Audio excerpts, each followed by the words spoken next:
I'm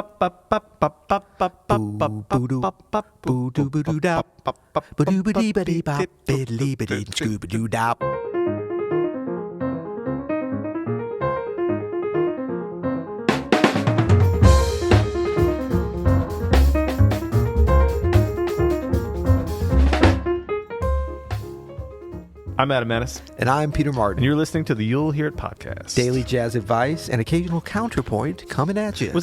That was technically counterpoint, I guess. It was. I kind of slipped into more of a rhythmic bass line because I got excited, but, whatever. Such a jazz cat. Right. Well, I'm going to learn so much along with our listeners and along with you this episode that I'll be able to execute a little better on my counterpoint by the end. How about that? That's great. Yeah, we had a question at you'llhearit.com, by the way, which you can go to if you ever want to ask us a question. That's right. It's a question from a listener, Leo, and Leo asks, "Hey there, could you take an episode to explain counterpoint? I hear people talk about it all the time, and I have no idea what it is or the concept behind it. Hope you are well, Leo." Leo, thank you for the question. We've done a little bit talking about counterpoint. Yes. We've never done, I think, a whole episode on it. Right. It's not something that can really be talked about in 10 to 12 minutes in full, but we can kind of give you a brief description about what it is and maybe how you can use it in your jazz playing and maybe some resources that we've used to develop some counterpoint ideas. Yeah, I think, first of all, counterpoint, if my understanding of this is correct, and if it's not correct, I'm too old to relearn it, so this is my concept. No, but it's basically just two different melodic lines going on at the same time that are distinct from each other. Exactly. And usually they're not, it's not really counterpoint if they're running in parallel, like two melodies that are octaves running at the same rhythm and the same melody. That's not counterpoint. That's harmony. That's exactly. Yeah. And so it's two different independent things. And so I think there's a lot of great applications for it, usages for it in jazz. And I'm not sure about you, Adam, but for me, I kind of learned classical counterpoint first, but I was also listening to a lot of jazz and learning some kind of early jazz piano that actually did include some counterpoint, but I didn't really make the connection with the classical traditional counterpoint. I learned out of this book, I think it was Walter Piston for sure, counterpoint, which is like an old school sort of textbook, not even a textbook, just book explanation, which was really good that my dad recommended and kind of had sitting around the house. It was probably like a 1961 version from when he was in music school or something. But then I also dabbled in the Schoenberg, counterpoint book. But basically, the application, I think, to jazz that really first resonated with me and could be a good thing for people to start to get into understanding this is at the piano, just a bass line, which is really a melodic thing. We always try to, separate it out and say it's just accompaniment. But a good bass line is jazz, a melody. Especially, in jazz. Yeah. Well, in any music, but especially in jazz because of the four element. Right. Yeah. And then, like in a Bach fugue or something, like if it's what are the fugues usually? 4 parts or yeah, or even like a chorale, Bach chorale, which we always think about studying harmony, but there's a lot of interesting counterpoint stuff happening sometimes with the bass line. Certainly with the fugues, the melody can be anywhere in any of the voices, bass, baritone, tenor, alto, soprano, any of those different registers. So in jazz, when you get a really good bass line going and then just a really nice melody, and like a lot of the lessons that we do for the students is like break it down to just those two elements, and then you're talking about counterpoint. So you have the melody, and then you have the bass line going at the same time. There's your counterpoint. Absolutely. You can check out, in jazz, I always refer to students to Con Alma, the great Dizzy Gillespie composition, because there are these, it's a counterpoint between the bass and the melody. Yeah. You can also check out tunes by Coltrane, like Giant Steps and Countdown. Yep. Those bass lines and melodies between those changes are a great example of some jazz counterpoint, right? Yep. Where it's like the way those two lines interact are the crucial parts of this. And if you're good and you can play all this stuff, like for instance Giant Steps, it's almost a detriment to really understanding counterpoint. That's why we say break it down to the root movement. Not even if it's not a bass line, like if it's quick enough, like Giant Steps. Because I just saw this. I don't know if you've seen this kind of. I think it's Axiom or Axis or something does the thing about giant steps, like a break. First of all, we got to do an episode of that. There's some false information in there. I know. I don't like to use the term fake news, but there's some fake information in there. Okay, but one thing that I think it did sort of touch on but didn't explain enough would make sense for this counterpoint, and that's this with the bass line. Coming over to the Kranich and Bach. That's the melody of the root movement. That's not even a bass line. That's just the root movement. Yeah. And then it goes and does the same thing in another key, the same melodic movement. So once you start to hear that, and this is an interesting one because the melody moves right with it rhythmically too. Rhythmically, yeah. But it's going in a different direction. So even before you're playing and delineate the harmony in between, just play the root and the melody of really any tune, but especially this kind of thing, and then you'll start to kind of understand counterpoint. And the whole thing with counterpoint, I think that's important for jazz, is being able to hear distinct melodic lines in different registers on any instrument, vocal, piano, saxophone, or whatever, at the same time, because that's such an important skill for us to have in a jazz improvisation situation with a band, because you want to be able to hear that the bass line as a melody while you're playing a different melody, while maybe there's some inner movement with the pianist or whatever. Yeah. So an interesting thing also about Giant Steps is that sometimes PC, Paul Chambers, the bass player, will create a different counterpoint with that same chord changes, but using a different root movement. Right. Right. He'll use the fifth as a substitution. So instead of that, he'll go straight down, because you can create these other counterpoint melodies within, that chord structure as a bass note. I remember one of the teachers that had the biggest effect on me in college at the New School was Armin Danelian, who taught ear training, but is really more of a music theory / life coach kind of personality. And he always would preach that the bass line needs to be just as singable and melodic as the melody. Oh, I love that. You know what I mean? And if you can create bass lines that are memorable and singable with the, as well as the melody, then you're really creating something special. Yep. And I think that goes for Giant Steps. It goes for anything like that. It goes for Con Alma as well, Countdown.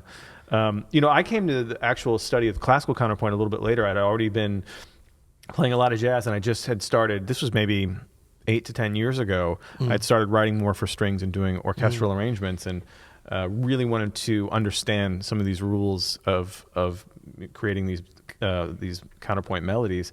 And a friend of mine, a classical composer, recommended the study of counterpoint by Johann Joseph Fuchs. Fuchs, I think that's a safe pronunciation of that. That's what we're going with or for our PG-13 for our PG-13 spelling podcast. F-U-X. Oh, F-U. I thought it was F-U-C-H-S.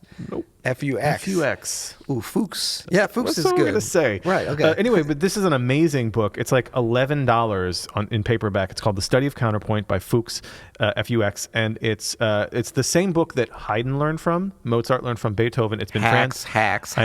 It's one of the oldest counterpoint pedagogy books there is, and you can still buy it. And there's all these great exercises. I know I've talked about it on the podcast before. All these great exercises. It's going to make you sound like those guys. Right. Like it's not going to develop your, modern jazz writing at all. There's no blues counterpoint studies chapter in there? There is not. But it's kind of good to just go through some of these exercises, build on it, understand these rules of Western, harmony and the basis of Western counterpoint. Yeah. They all apply to pretty much anything that Western music does. It's almost like math. Like math, there's new discoveries made, there's new usages in engineering and all this, but like the foundations of mathematics, just like the foundations of music with the scales that we use, that never changes. And once you have that foundation, it's fun and, dare I say, not necessarily easy, but becomes useful and easy at a certain point to apply it to this style of jazz. And the things that make it jazz, you don't have to worry about it. You're not going to sound classical when you're playing jazz because, the groove and the harmony and the different ways that we use it in jazz will come out. That's already inside of you. Yeah. But it is fun to really go back and get some of those foundational things. For listening for jazz, for counterpoint, there's a ton of options. First of all, almost anything Duke Ellington ever made has such sophisticated harmony and counterpoint. Yeah. And is really worth transcribing, worth trying to get your hands on some of those old scores. Yeah, studying the scores, I think. And look, you can see on a basic level, it's counterpoint is about being able to look at a score even before you can totally hear. If you can look at it and hear it, that's even better. But to be able to identify vertical versus horizontal, obviously the horizontal being the counterpoint, if it's there, which it usually is. Totally agree. And check out also, I've been listening to a lot of Art Blakey lately, and especially when Wayne Shorter was in the band, you can check out, it walks the line between, harmony and counterpoint, but there's Yeah. a lot of counterpoint going Yeah. on. And I mean, it is with really... the melody lines. With the melody lines. Of the three-part I'm writing. thinking like Three Blind Mice and all these albums that have these great Absolutely. lines that go parallel and sometimes envelop the melody, and it's incredible what they accomplished. And It's almost like they envelop the melody like they're in an envelope. Could we say that? I think that's literally what it means, dude. Oh, okay, good. Well, good. Well, we nailed that one as usual. Leo. Counterpoint achieved. Leo, hope this helped answer your question even a little bit. Check out those two books. That we Let's do recommended. a little roundup. Remember, people little like roundup. You can check out Duke Ellington. You can check out Coltrane, Giant Steps, Countdown. You can check out Dizzy Gillespie's Con Alma. Anything from Art Blakey from the Wayne Shorter area. Man, I'm having a hard time. Ura. And then the books are all, I think they're all called Counterpoint. Is the Fuchs book called Studies in Counterpoint? The Study of Counterpoint. Study of Counterpoint. There's the Walter Piston Counterpoint. Yep. And then the Arnold Schoenberg, I think it's like Studies in Counterpoint or something. Yep. But those are, any of those, I mean, you're going to get a lot. And then if you want to go deep, go deep. That's right. We have some new reviews. Oh, it's been a minute. It's been a minute. Do we have any 7-star reviews? You know what? We ask and you shall receive. Have there ever been truer words written than that? You know, Man, I love 7-star reviews. they're good. I'm going to read our most recent one. I don't even know if this is actually 7 stars, but Well, if it's not, don't even it bother. is. It starts out key component of jazz piano studies. I see 5 stars. That's why I was like, but then right after that, he or she wrote 7 stars. As a recent subscriber to the OSN Jazz Piano course, this podcast is a key component of my daily engagement in listening and practicing.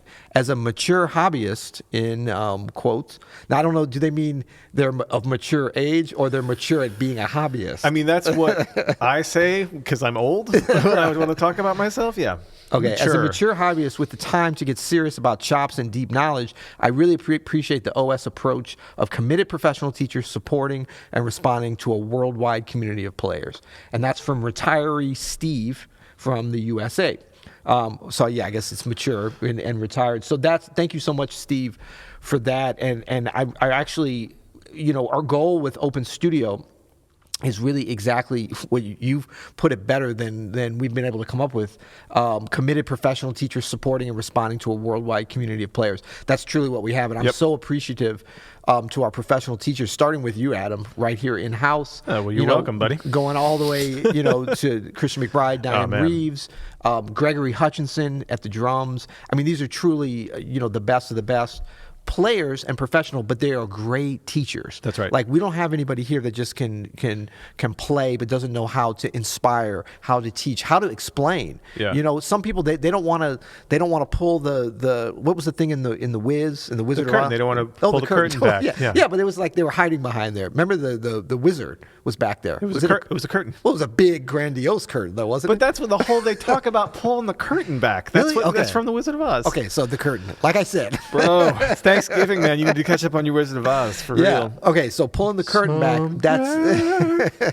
that's what they do and really give you the fun insights and the tricks of the trade. And the other part he says about the worldwide community of players. We're so much thanks that we have this Thanksgiving week, but every week for these great players, many of them mature hobbyists, but we have some amazing professional players, and we don't even draw the line. We just have people that are passionate like we are about this music and the movement that we are, just sort of organizing here. We didn't create it. Yeah. We're just sort of, trying to connect the teachers and the players with the people that want to hear that, and that's what we're about. It's pretty cool, man. I mean, even I know for us, like, we get joy out of seeing someone like Steve Wilson or Jeffrey Keyser pull the curtain back on their process. Man. Like, it's eye-opening. That's why I've been getting better. I mean, you notice I've been getting better these last couple. I noticed you have been too.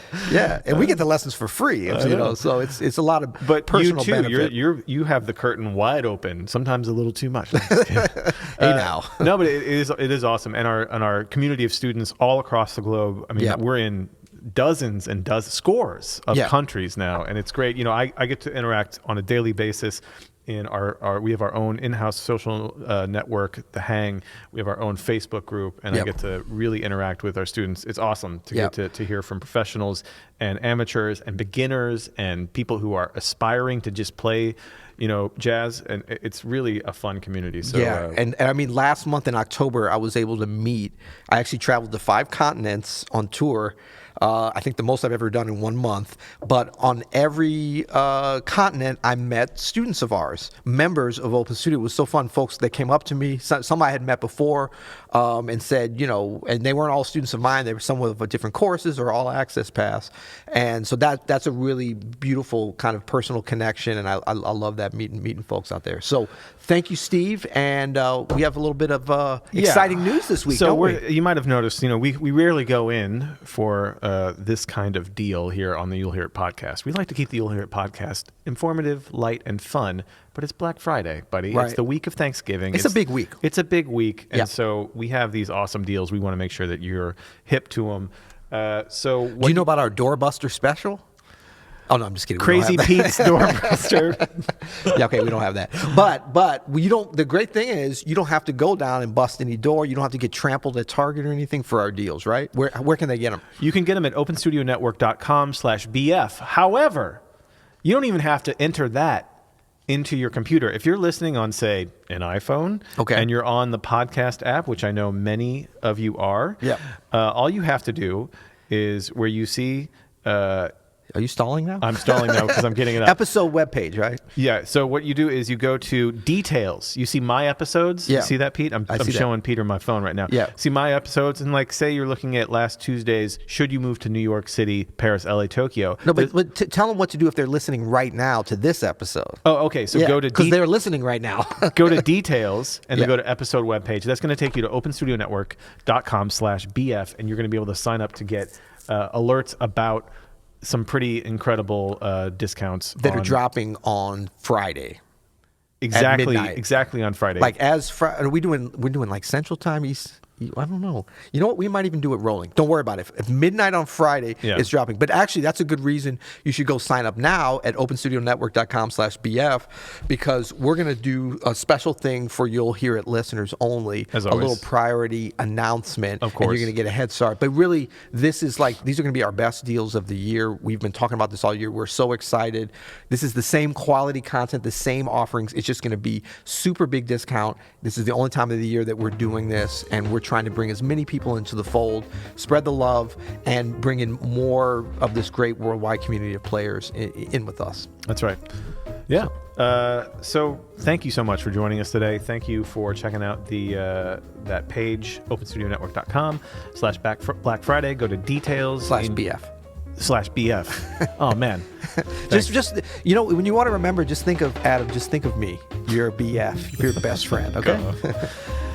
You'll hear it.